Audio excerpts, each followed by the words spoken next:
off angle. We got some background noise going on today. I'm curious to see if it's going to get picked up. I don't think. Our good friend Peyton is No. cutting my grass right now. He's putting the work Yeah. in, so you at the very least got to respect it. So if you need your grass cut, Pack Properties. Can we put the link in the Look it up. description? I'm sure I could find one. I'm sure we could. It's just a matter of if we're actually going to do that. Right. But We could find one. Peyton's the man. Yeah. Oh, yeah. So, I mean, is there really any news? I don't think there's not a ton of news. Not specifically goalie news, Not for but goalies. I will say the Edmonton Oilers have a new head coach because That's true. I do have to bring up the Oilers once a podcast. Right. They have a new head coach. That's going to be interesting. Yeah, I don't know. I kind of liked it because I'm like, you know what? This is, in my opinion, Connor McDavid being like, I want to win. Right. And I don't really care about anybody's feelings. Right. I just want to bring in a guy that I think is going to give me the best chance to win. Right. But then I saw a couple, maybe just one in multiple clips of Babcock's press conference. Yep. And there's a few things Bab said that I wasn't necessarily a fan of. Okay. But don't ask me what they were. I just remember thinking, You don't remember. that seems kind of like he's avoiding the question because he doesn't want to say the truth. Well, yeah, because, they're going to ask him. They asked him some tough questions. I heard them ask him some tough questions. One guy, unless it was edited, one reporter asked him at the press conference about being a dick. Yeah. Literally, Yeah. kind of like a very I think unprofessional I heard that question. one. Yeah, he just said you got to be truthful to the players, and sometimes that's, going to hurt some people's feelings. But That was Bab's response? I'm pretty sure, Yeah, that's a good response. That's fine. Yeah, but, I mean, to me, hurting feelings and sitting Mike Modano when he's at 1,499 games are two different things. 100%. I think, for the respect from the rest of your players on your team, you just play him like a 10-second shift. Yeah. Probably Yeah. shouldn't be putting guys' phone camera reel on the TVs in the dressing room. Oh, yeah. Well, that's another thing. Yeah. But this is what I mean. I think it's I respect at least my understanding is that the players had a say in this. Yep. And the players were like, we don't care about all the baggage. We don't care that he's a hard coach to play for. Right. We believe he's going to give us the best chance to win, and we're sick of not winning. Right. So let's bring him in. I do respect that. Right. But if anyone is expecting Babs to be a different guy, I don't think that's the case. He says he's a different guy. He said he's grown. I think mathematically it's going to be hard for them to win the cup with their contracts anyways, so Yeah. you can put whoever you want behind the bench. Yeah, but they're competing against the Minnesota you throw Wild now. contracts. Right. Who have worse contracts. Right. So they might at least make it to the finals before they get throttled by Carolina or Florida. Edmonton? Mm-hmm. Yeah, but they lost to the Anaheim Ducks, who has way better contracts than them because they're not nearly as experienced. Yeah, that's true. They didn't have to worry about Minnesota this year. Anaheim's like, it's all right. I'll take care of you. But history has shown us that you can get to the Stanley Cup finals with bad contracts. You just can't win it. I'm pretty sure, yeah. Like the Oilers did it 2 years in a row. Right. Right. But, I mean, that's the end goal, right? Just to make playoffs and make the finals. If you talk to Wild fans, that's their end goal. They're like, we made playoffs again. I'm like, congrats. That's awesome. Yeah. You guys can hang a banner for it in your rink. Haven't they won one round of playoffs in 15 years? 30. Yeah, they've never won a Stanley Cup, so. Yeesh. But you talk to Wild fans, they're like, oh, yeah, we made playoffs. I'm like, cool. Yeah. I do want to say a big congratulations to Senators fans. Their social media all season was that Brady Tkachuk is soft, he's lazy, he doesn't want to be here, we need to get rid of him. And now the Senators finally got rid of him, and I know that Sens fans couldn't be happier, so I do want to give a big congratulations out to Senators fans. You guys are going to be really good now. And then you got guys like, top 10 defenseman in the league, Jake Sanderson, posting see ya Brady, the GM just told everybody that Brady asked to be traded a week after he said he didn't. So now we'll see if the players trust the GM. That's a good spot to be in. So I think I just wanted to congratulate Senators fans. I know you guys are all celebrating, and good luck next season. It's going to be exciting to watch. Yeah, no, it's not. It's going to be tough. Have you talked to Taver? Troy McTavish? Yep. What did he have to say about the whole thing? I just told him congratulations. That's awesome. He's got to be choked, right? Yeah, he's not happy about the trade. Yeah. But, I mean, he's not the majority of Senators fans. Sens Twitter doesn't like Brady. You know, I mean, it's kind of. he's American. They're Canadian. He won the gold medal against them. They didn't like that. So it's just all kinds of. It's just not a good fit. I mean, I just don't understand why Brady wouldn't want to play there if, you know, he's not wanted by the fans because he's American, or Right. maybe you know, the taxes are pretty good in Canada compared to Florida, right? Right. Well, Florida has no state tax, so there you go. So I'm excited for the Senators. I think they could be a contender next year. I think we're going to have fun watching them next year and with their season, and should be good for them. Yeah. I'm sure Tim Stützle will fight Jordan Stahl off the opening draw of playoffs next year. That'll be his role now. Good for I'm him. going to start calling you the king of sarcasm. You're good at it. I don't know. I mean, I just wanted to say. If somebody was listening to this and didn't know you at all, they'd be like, "What is this guy talking about?" Yeah, I mean that's what I saw all season from Sens fans, and they, you know, again they made their deal. Steve Staios, good on him. Who's that? The GM? Isn't that the GM, Steve Staios? I don't So, know. I there don't you follow go. the Senators very good. Well, so all right. Well, our topic of the day today is, which we've prefaced a bunch of times but never done anything with, is watching hockey. It's about time we're getting to this. Right. Well, now it's in the summer, we can like get into more just how to get better all the time stuff. Yeah. For the Less most part. NHL stuff, you mean, and more Yeah. educational stuff, Yeah. coaching stuff. Yeah. Yeah.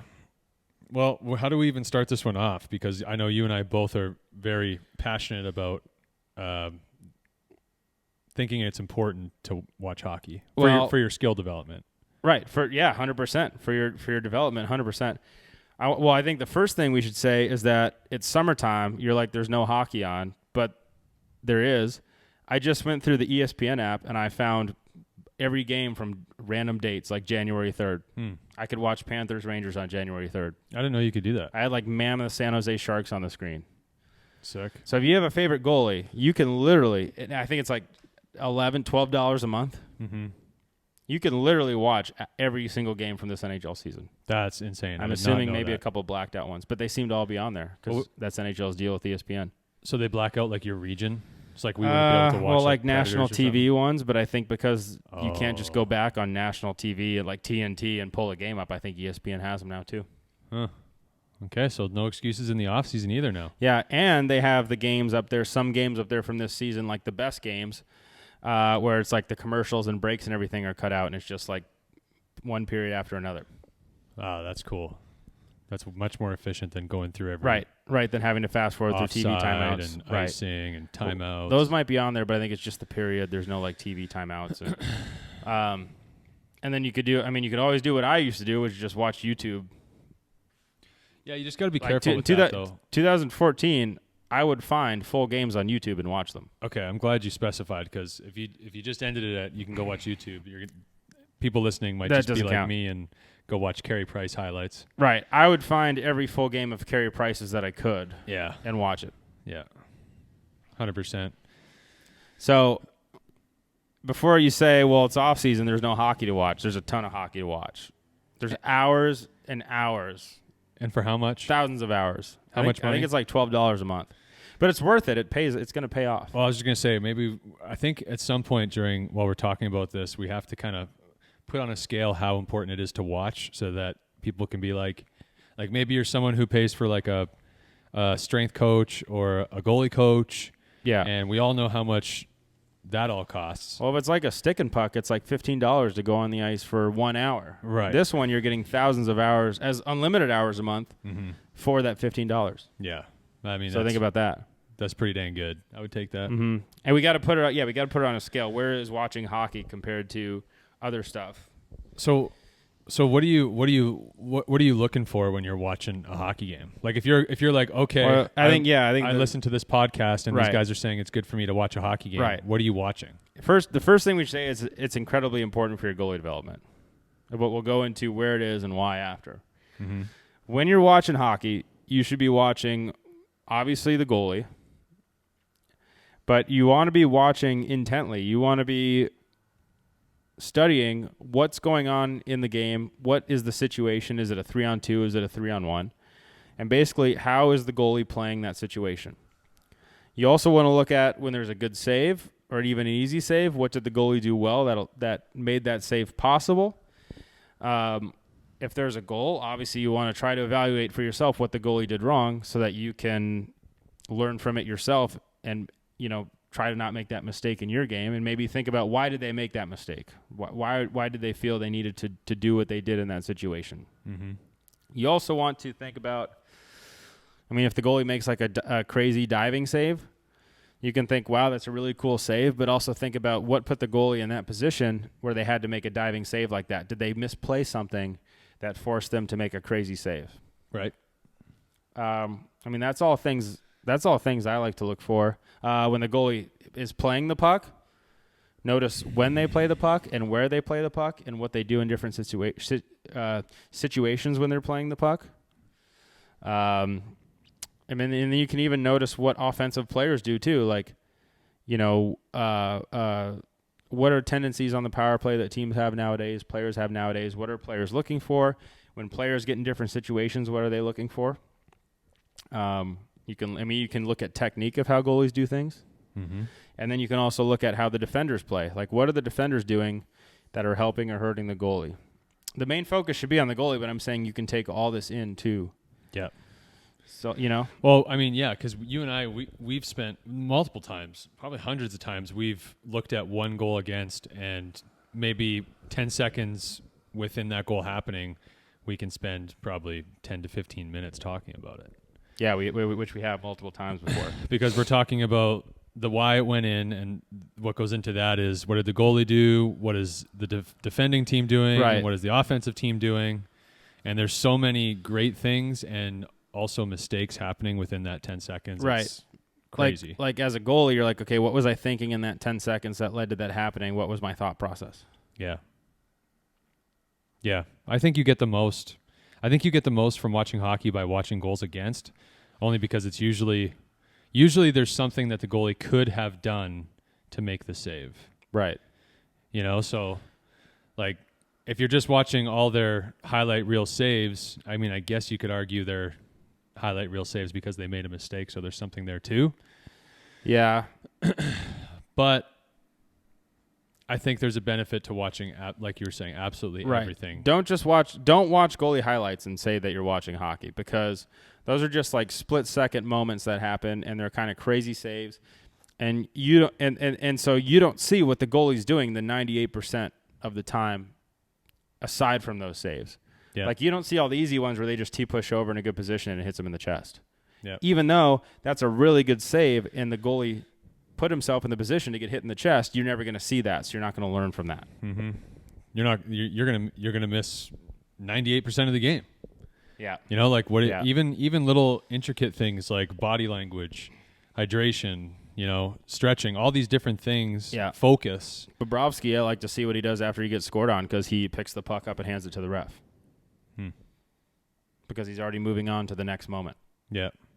Yeah. So you notice all that stuff, though. Flower always took a lap to Flower's like already touching the glass in the corner when the puck is just crossing the line. Right. He's always good for that little lap. Sometimes slamming a stick into the glass in the corner. But usually he's just kind of like this. And then it's like, I don't know what his process is, but it almost seems like when he gets back in the net, he's just, by the time he gets back from his loop, he like almost forgets about it. He's usually upset with himself. But then, you got to forget about it.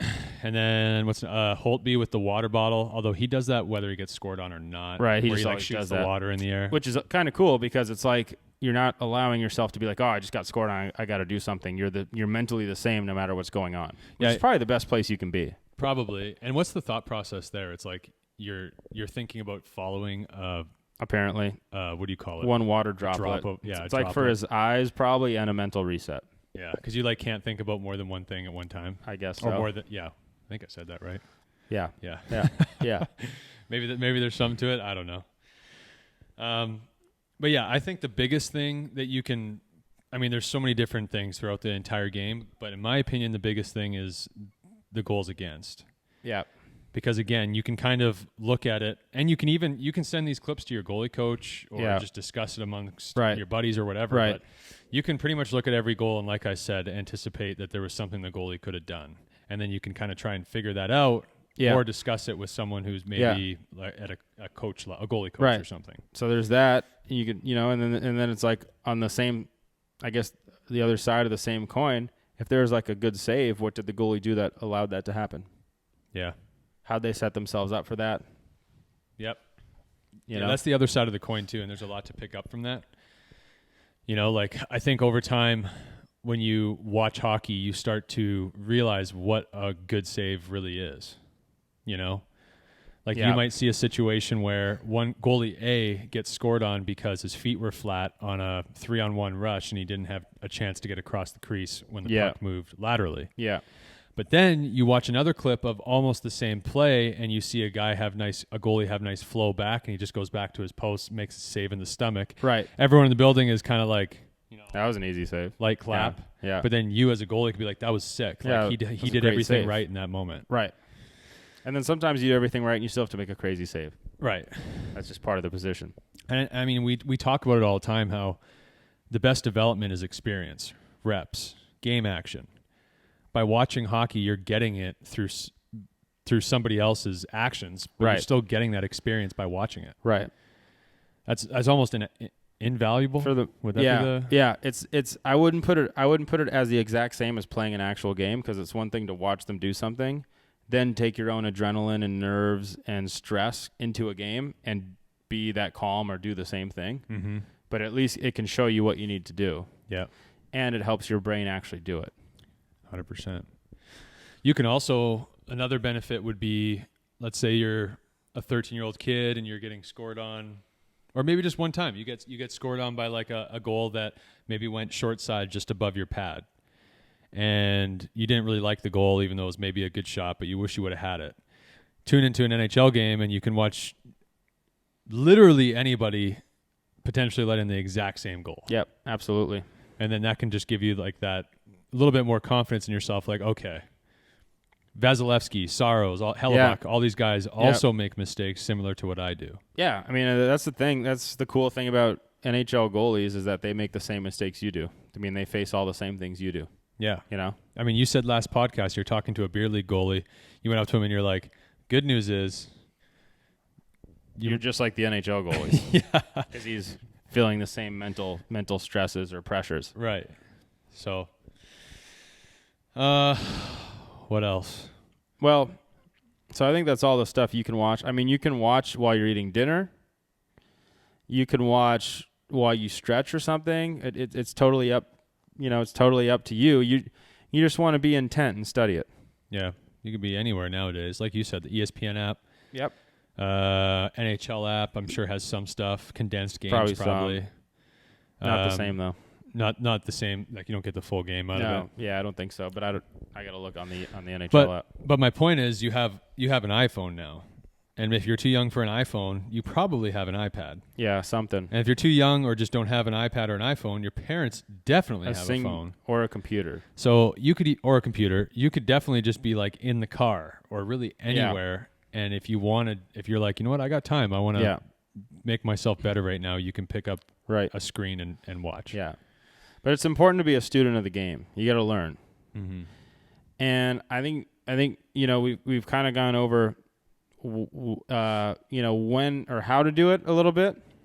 I think that we should go over, just really, really hammer in why you should do it.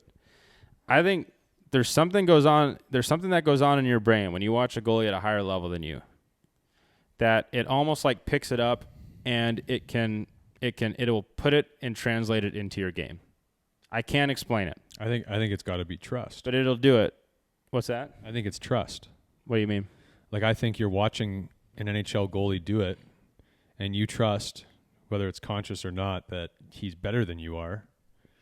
He's at a higher level than you are, and therefore, if he's doing it, I should do it too. Yeah, and it's just, I think there's that, but it's almost like your brain just scans it and then like just wants to do it next time you go on the ice. Yeah. Especially if you watch consistently. Now you're not going to go from not being able to skate to doing like a big T push from watching a game of hockey. Yeah, that's not what we're saying. That's not what we're saying. But if you do it consistently, I mean, your puck handling decisions, the biggest thing is that it helps you think the game better, which means you can take your skills that you have, your physical skills, your T-pushing, butterfly, slides, and applying them into games, which is really what makes you a better goalie. And that's probably the hardest thing about goalie, like we've talked about, is taking your actual skills and applying them into game situations. Yeah. And this helps you do that so well. It's so important. Well, it gives you so many different visuals of what a goalie coach is probably, if you have one, preaching to you already. Right. And now you get to see it with your own eyes. And what you should be doing. And I've had a goalie ask me, okay, so let's say I go to the gym. Okay, so let's say, I start going to the gym and I work out. You can tell that I'm a better goalie because I'll be more explosive, I'll have more body control, more mobility, etc. Like, if I watch hockey, how can you tell that I'm getting better, though? Like, how can you tell that I've been watching hockey? And I said, because I'll see it in your decision-making and how you think the game and how you apply your skills. Yeah. I'll be able to see it, no problem. So now you take, like, your strength training and combine it to your application of your skills in a game, and now think about how much better of a goalie you are. Yeah. But coaches and you yourself will be able to see it in your game that you've gotten better, noticeably better, which is hard to do as you start getting good at things. It's hard to get noticeably better. You start getting better kind of in smaller chunks. Mm-hmm. But you'll be noticeably better just from watching hockey. Yeah, I also wish there was like a what do you call it when there's like not a test or a quiz, but like a study. Yeah. A study on like how many NHL players grew up actually watching hockey. I think a lot of them.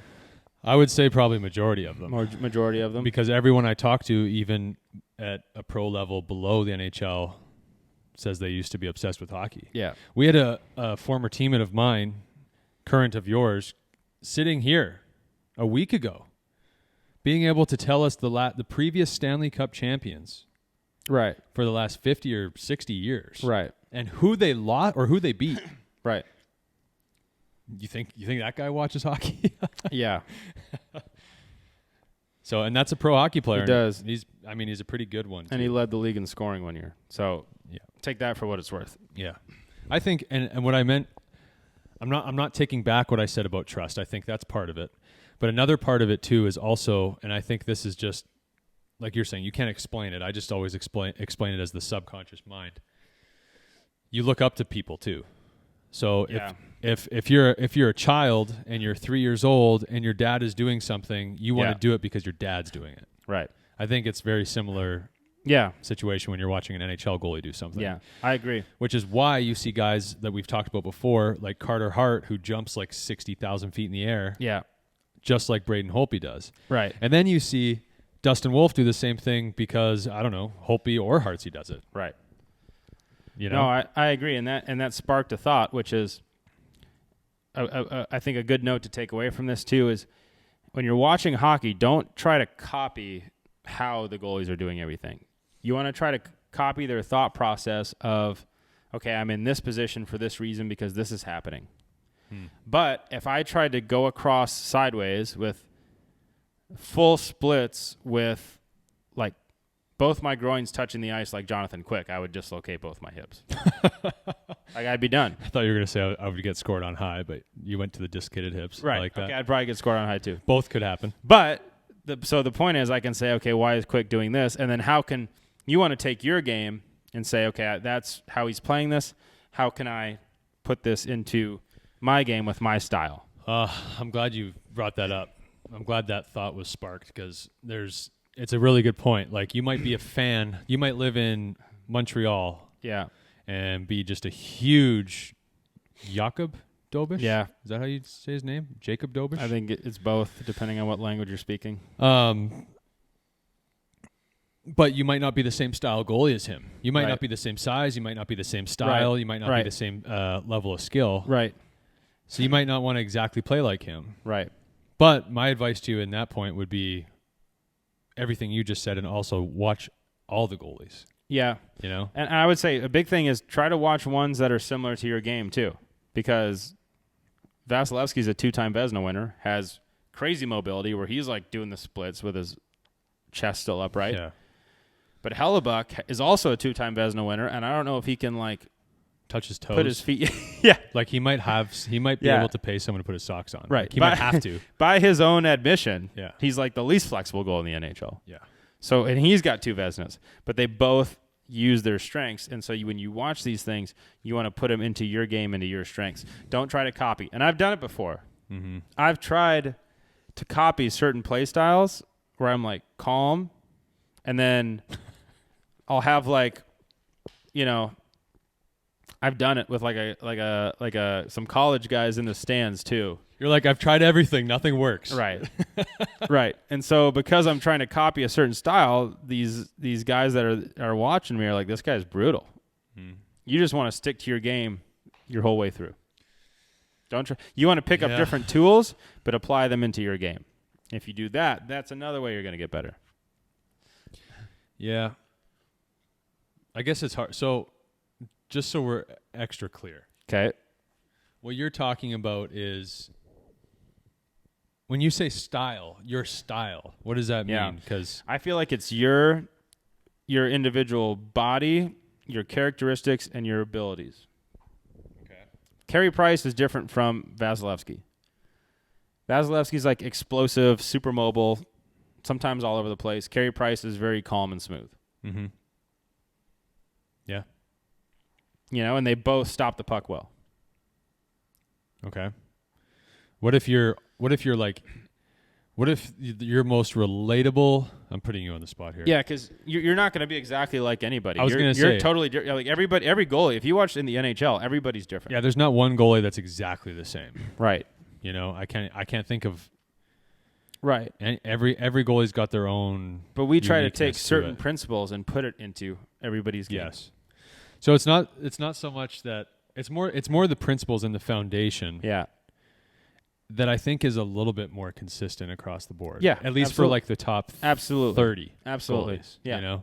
Yeah. Like from what we can tell, for an example, most, if not all, good NHL goalies don't chase the puck more often than not. Right. They get scored on if they do. Yes. Almost 100% of the time. Yeah. Unless you're Hellebuck, then you just put like the knob of your stick out. Right. You're like, oh, I'm going to stop this anyways. No worries. No worries here. Yeah. But that's something that he's got good at because of his athletic ability. Right. It's like, oh, I got burnt. I can't get a leg out there. Like I physically cannot put my leg out so there. I'll put my knob out there and it'll stop it. No problem. Yeah. Or he puts like his mind voodoo on Nathan MacKinnon when Nathan MacKinnon has an open back door on the in the Olympics. Yeah, I would see that and then I'd go be like, I'm going to try that in practice tomorrow, and then I would just like get burnt. Yeah. Yeah, it's going in and out of my net before I could even realize it was in. Yeah, so I mean, okay, so what about the goalie that's listening right now who's 6'2", 16 years old, and has hips like Johnny Quick? Do you watch Johnny Quick and then be like, oh, he goes into the splits with his groins touching the ice on backdoor plays? Yeah. I should try that. If that's in your game, I think so. But you also want to watch somebody else who does it differently to be like, actually, I like that better because I want to get there more control to my butterfly if I can. You know? Yep. Well, that's a good answer. Because I'm trying to avoid someone listening to this and being like, I think I'm Jonathan Quick. I'm just gonna go watch Jonathan Quick. Right. I think you should watch a lot of different goalies. And guess what? NHL goalies watch other NHL goalies, because before Corey Crawford was an all-star, when he was in the NHL but still trying to develop his game, they showed him video of Henrik Lundqvist at the time and how not aggressive he was. Mm-hmm. And, you know, Corey Crawford was good, but he didn't have the best mobility, not the most explosive guy. So they took what Henrik Lundqvist did and put it into Corey Crawford's game. And then, you know, after that, he's an all-star and multi-cup winner. Yeah. So goalies in the NHL are watching other goalies in the NHL. Right. And if they're doing it, it's important.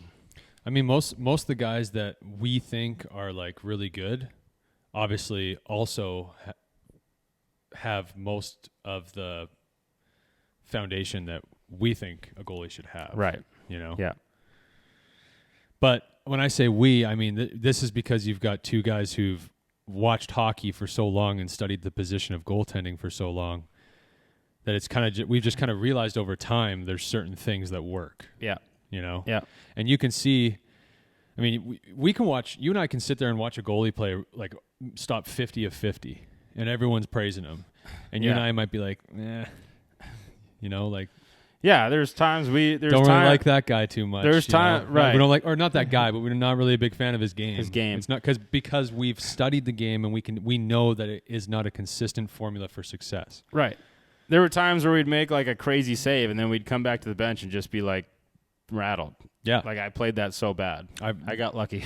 I got lucky. I made that save. The last 2 years of my career, there was probably double-digit times I'd come back after making a nasty save. Yeah. And you were just like, didn't like that one, did you? You didn't like how you played. Yeah. You're like, no. You're like, I knew you were going to come back here and be pissed. Yeah. Everyone's like, wow, that was a crazy save. Yeah. It was Well, crazy. It was crazy. But we But don't he's have to pissed. rely on that. Yeah. He's not happy about it. Right. And then you might see some athletic ability, some stuff, how explosive goalies are, how mobile they are, and be like, I need to develop that in the gym and just with mobility and stuff at home too. Yeah. So there's a lot of things you can pick up. Well, Jonathan Quick having the ability to put both his groins on the ice is a sick tool to have. Right. Because you're not toolbox. always going to make the right read, and you might need to be able to throw a leg out there. Right. So it's great to have. Right. Oh, It's of just course. not your go-to move. Right. It's not your go-to. It's not sustainable unless your name is Jonathan Quick. But he's a freak. Right. He's a freak. Vassie's a freak. He's still doing it at like 40 years old. He's just doing that leg kick thing. Yes, I do think he retired though. I think this was his last year. Oh, that's right. Yeah. He was going to retire. We'll But see. still, he did it when We'll he was see. 39 or 40. Heard a lot of whatever. guys say that. Yeah. That is true. Maybe. Oh, yeah. I don't know. Who knows? At that age, when you say you retire, though. Right. Usually you're retired. I've never heard of. Yeah, I've never played with anyone who's 39 who said that. So I think we've covered a lot. I think the main takeaway for watching hockey is I think that your brain picks up on what goalies are doing if you're watching intently, and it helps you just do it the next time you're on the ice and implement it into your game, into your style. Yep. And that's Well the put. biggest thing. And like we always say, one of the hardest things with goaltending is taking your actual technical skill and putting it into game situation and using your tools properly. Yeah. With purpose. And this is going to help you do it. Yep. That's well put. I think making sure that you watch a lot of goalies is important. Yeah. Because what you're going to notice, in my opinion, is consistencies amongst the good ones. Yep. Where they do things that you'll start to pick up on that work across the board. Right. Right. I do want to say one more thing. I think we should specify one more thing, and that is, where does watching hockey fit on all the things you can do to get better? I think in the summer, you got your off-ice training, number one, and then watching hockey's number two. Off-ice training 1, watching hockey 2 Yeah. in the summer. Yeah, because on ice, you're not going to be on ice as much in the summer. Ice is limited. You might be on 3 times a week leading up to your season. I'm going to put it number 3. So you have what do you go? Now, as you're ramping up to the season, you're on the ice all the time. Yes, that's now number 2. Yeah, no, you're talking like now, Yeah, basically. like right? we're mid June. Season just ended like a month, Right. maybe 2 ago. Right. You're still. It's not necessary to get on the ice yet. Right, On the ice would be like probably number 5 for me. right. But then we got to go into going on the ice because number 5 right now. Yeah, I agree. Because you don't want to be going this time of year. You don't want to go on the ice 5 times and not watch hockey. No. That's why it's my number 3 and your number 2. I've told some of our goalies, if I see you on the ice, you better have watched an hour of hockey already today. Yeah, that's great. You know what I mean? I think that's great by you. If I see you on the ice for the 3rd hour this week, you better have already watched hockey, at least for 3+ hours. 6 hours. Right. Yeah, double. Right. My number 2, I would put strength training number 1. Yep. Strength and conditioning. Yep. So, I put Strength them in the same conditioning. category. Okay. Number 2 would be nutrition, and then number 3, Oh, you're going like nutrition. Okay. yeah, because Okay. I think it's important. Right. I think number 1 is next to useless without number 2. Right. Okay. But then it's number 3. Like those. I mean, that's Right. pretty So high then on you're the watching list. hockey. Yeah. Yeah. That is Out of all the things you can that is do, high up. you know. Obviously, developing your skills, your technical skills on the ice is very important during the season and some of the off season. Mm-hmm. But I mean, I just can't stress enough how important it is. Well, if you're watching hockey, you are potentially picking up new tools that you can then work on leading up to the Your season. on-ice sessions are going to be better because you have more stuff. You're like, I need to work on that. I need to work on that. I need to do this better. And then your brain will just like try to do it, and you'll be better at it. Yeah. You'll get better at it from watching, which is I don't know how it works, but it does. I And can tell you sometimes that. it's free. Sometimes it's free. Yeah, YouTube. Yeah. And during the season, it's on cable television Right. sometimes. Right. Times are changing a bit, but Right. Yeah. But if you don't have, yeah. So if you're gonna pick, yeah, but if you don't have cable, guess what? ESPN's like $12 a month. there you go. So you're all set. You can watch hours. The cost per hour is so low. Yep. For something that's number 2 on your list to do in Right. the summer, for someone Right. who's trying to be a better goalie, Right. which I'm assuming most of the people listening probably fit that category. Right. Now during the season, you got to obviously practice games. Those are most important. Off ice training, watching your video, and watching NHL video are all important. Yeah, I was going to say the video is still high during the season. Yeah. Or NHL games. Because game action. you're always trying to learn more. You're always trying to get better. Yeah. You know. I mean, how many times do you hear like about an NHL player, like a superstar, where they're like, guy was a rink rat, couldn't get him off the ice. All he Wow. cared about was hockey. Oh. Watching hockey, playing street hockey, hockey. A lot. Yeah. Yeah. A big piece that doesn't get talked about enough is probably the actually watching Yeah. hockey. And watching it intently. Yeah. Yep. I mean, it's important to make you a better goalie. You need to do it. Yep. You'll learn a lot. Any other points? No, I think that's it. I think that's all I got today. I mean, this is one of the first times that we've actually been able to do basically a full episode on one topic. Right, which is great. That's pretty good. And there'll be more of those coming soon. Yeah. All right. I mean, I think we got everything across. That's I hope. yeah, I think that's all we got for today. But if you have any other ways that watching hockey helps you, obviously leave them in the comments. We'll get to them. Yeah. And if there's anything else you want us to talk about, also leave Let those us in the know. comments. We'll get Comment those too. section is wide open. Yeah. Well, lots of wiggle room. Right. Right. Put some stuff in there. Right. All right. Well, appreciate everyone for listening. Yeah. Thank you everybody for listening, and go watch some hockey. Yeah.